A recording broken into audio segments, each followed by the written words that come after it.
I'm going to break down how much cash flow my partners and I make on this one 44-unit apartment complex. This is a multifamily property we acquired for $2.4 million using none of our own money. And we were able to increase the value through forced appreciation all the way to $3.8 million, creating $1.2 million in equity within just 15 months. In this video, we are not just sharing projections or vague numbers. I am actually going to show you the profit and loss T12 from last month. Then I will show you how much of it goes to our investors and how much of it is ours to keep. If you're considering getting into multifamily, maybe you own a few single family properties, or maybe you have zero experience in real estate. That used to be me. I used to watch these videos and try to figure out what can I really expect acquiring a building like this. But now I have the receipts and I'm going to share them with you right now. So let's dive in. I have a copy of the T12 right here, the trailing 12 months. It breaks down the income and expenses for the year. And if you want a copy of that, let me know. But what I did was I broke it down on this whiteboard. Gross income that we collected on this property last month was $52,000, okay, just last month. Now, annualized over the past 12 months, it was $612,000, so average of about $51,000 a month. Now, that includes your pet fees, your base rent, your delinquency fees, all the things like that, your utilities. Renters pay back a portion of that. That's what that includes, okay? Now, most people stop here and say, all right, your gross income minus your mortgage is your cash flow, right? Or they think of a few expenses and they think that's my cash flow. There's a lot of expenses that we got to account for before we look at what our actual profit was, okay? So property management was 4% of the gross income. All right, so that's going to vary each month depending on how much we collect, but we also add $2,333 per month on a flat fee for payroll. Now, this is in-house property management, not third party, okay? That's a total of about $4,374 per month in property management. Marketing, $176 per month. That obviously includes your listing fees, advertising, vacancy costs, all that kind of stuff. Okay, so $176 per month. Maintenance. Last month was a very low month. All right, so it was $707 last month. However, maintenance goes up and down. The average is typically on this property $2,451 per month. All right, insurance. So commercial property insurance is $3,898 per month. Taxes, $4,333 per month. Those things are typically rolled into the debt payment. It's on top of the debt payment and held in escrow, okay? So those things are still a part of the expenses, but they're paid through the debt. All right, utilities, $5,000 per month in utilities. That's after our renters paid back a portion of that. It's around $1,500, I believe, $3,000, somewhere around there. Repairs. All right, so this is one of the biggest variables that goes up and down every single month, but your things like HVAC, your general repairs, electric, rental turns, all those different things. For this property, it's about $3,728 per month. So your total expenses are $24,000 per month average this past year. I believe last month was around $19,000. So, but average $24,000 in expenses. Now, what we have is our total income is $51,000 per month, total expenses $24,000, and our NOI, our net operating income, what we have left over after expenses is $27,000. This is the big number right here, what our property is valued based on. And I'll say this is a pretty good number, but it could be a lot better. With this specific property, we plan to do major improvements with operational efficiency and different things like that, which I expect to see that number come a lot higher. However, to give you a comparison, when we bought the property, it was around $17,000 on the NOI. So we were able to increase it about $10,000, which is roughly 60% increase through forced appreciation. All right. Now, the mortgage on the property, what we pay for the debt service on this property is $12,157 a month.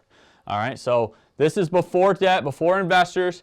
Now we have to pay the $12,157. That doesn't include your insurance and taxes, but it's escrowed in on top of this number. But the mortgage by itself, $12,157.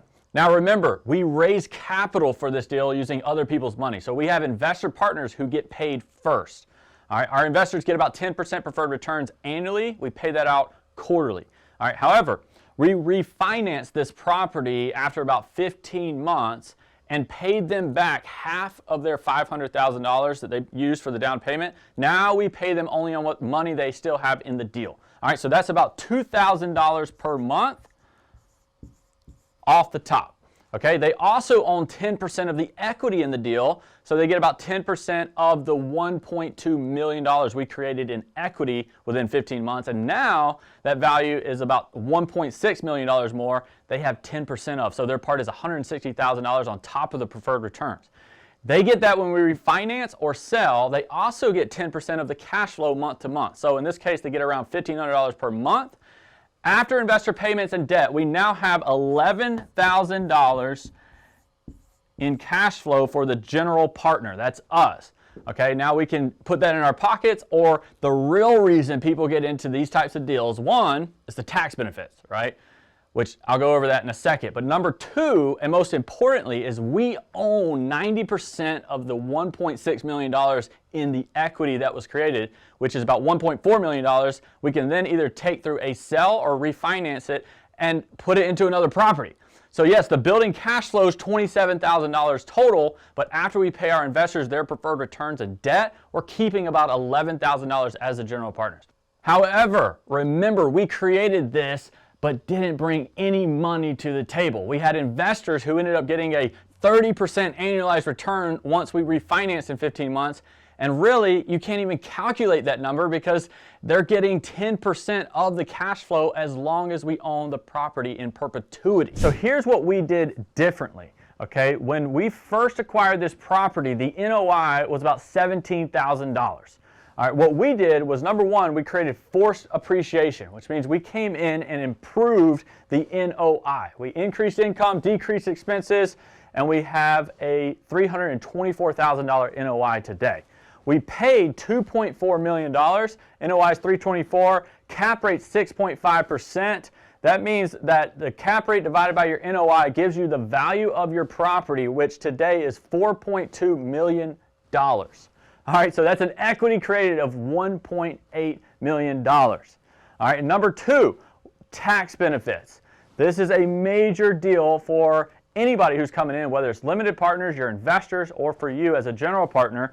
We were able to take off a $2.4 million property a $500,000 tax write-off. Okay, so that can offset a lot of your taxes. That can make a major dent. And really, for a property that's $4 or $5 million, like some of our other properties, we were able to take a $1 million tax write-off on these properties, okay? And then you have your debt pay down. So every single month, part of that mortgage is your principal, and you have tenants paying off the debt every single month. So cash flow is the cherry on top, right? The real wealth is in the equity, the tax benefits, and the appreciation. Now, you might think a property like this is out of reach. Right, 44 units, $2.4 million purchase price, raising capital from investors, managing operations. You might be thinking, that's great for you, but I don't have those kind of connections. I don't have the experience. I don't even know where to start. But here's the truth, okay? Neither did we when we started. We didn't have rich friends. We didn't have a database of investors ready to write checks, right? We had to learn how to find these deals, how to structure them, and how to raise capital. All right, and that's exactly why my partners and I created REI Accelerator Community. All right, if you are serious about doing this, right, if you want to buy your first multifamily property and stop sitting on the sidelines, we want to make it easy for you. Okay, click the link below and see how we help investors just like you find off-market properties, fund those properties, and get them to the closing table on your first deal within 6 to 9 months. All right, here's how. We assign you a dedicated lead specialist who helps you find off-market deals. All right, they generate seller leads, qualify the properties, and get you in front of sellers. All right, you don't spend 40 hours a week cold calling. They handle that. We give you the exact capital raising system we use, the same system that helped us raise millions for deals just like this without using our own money. All right, you'll learn how to attract investors, structure deals, and close with confidence. All right, so just click the link below, and if this breakdown helps you, drop a comment and let me know. Subscribe for more real-world multifamily content. All right, see you soon.